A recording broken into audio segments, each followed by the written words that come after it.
নমস্কার বন্ধুরা, বরাল পরিবারে স্বাগত জানাই আমি সবাইকে। সবাই কেমন আছেন? আশা করি সবাই ভালো আছেন। আমিও আপনাদের ভালোবাসায় খুবই ভালো আছি। এই যে দেখুন, আপনাদের সামনে নিয়ে চলে আসলাম আমি একটা সামান্যতম একটা রেসিপি না বলতে একটা নাস্তা।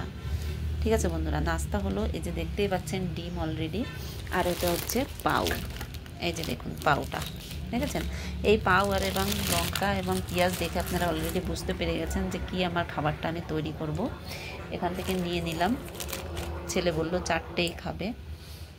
আর এটা হচ্ছে গিয়ে কি বানাবো বলুন, একটু ডিম টোস্ট। অনেক দিন ধরে খাই না, ছেলে আছে যখন ভাবলাম ছেলেকেও করে দিই, তার থেকে আমারও খাওয়া হয়ে যাবে। ছেলের নাম আমার কাম তাই না বন্ধুরা।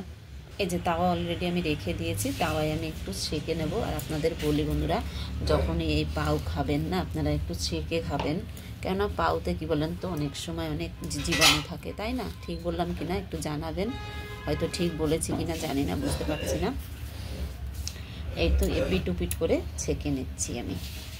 ঠিক আছে, হালকা ছেঁকে নিতে হবে, বেশি ছেঁকলে কিন্তু আবার একদমই হয়ে যাবে,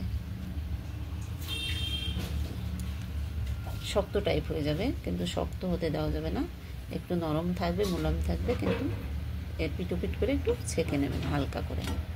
এই যে দেখুন আমি যেরকম ছেঁকে নিচ্ছি, এরকম ছেঁকে কিন্তু খাওয়া ভালো।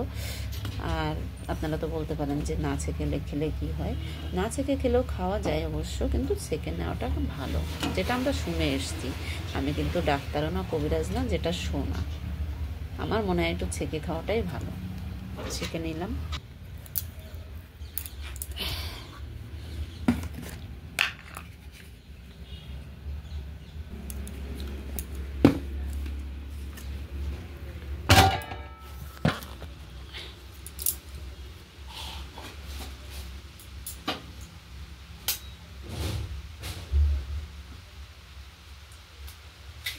ছোট ছোট ডিমগুলো দেখো,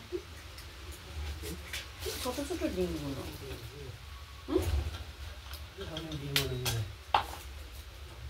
আমার মুরগির ডিম পাড়তে এই কত কষ্ট। আমার মুরগির ডিম এখন ডিম পাড়তে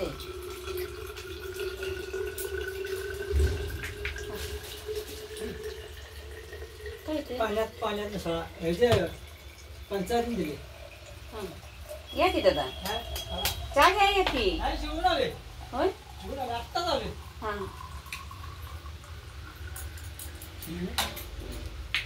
জলে দিতে বলছে, দিয়ে গেছে মানে।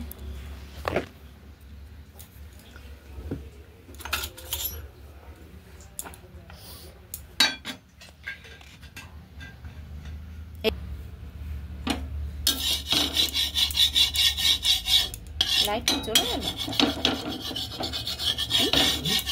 চলে গেল লাইট। কি জানি কাজ হচ্ছে লাইটের, কালকে জন্য অত দেরি করে এসছে।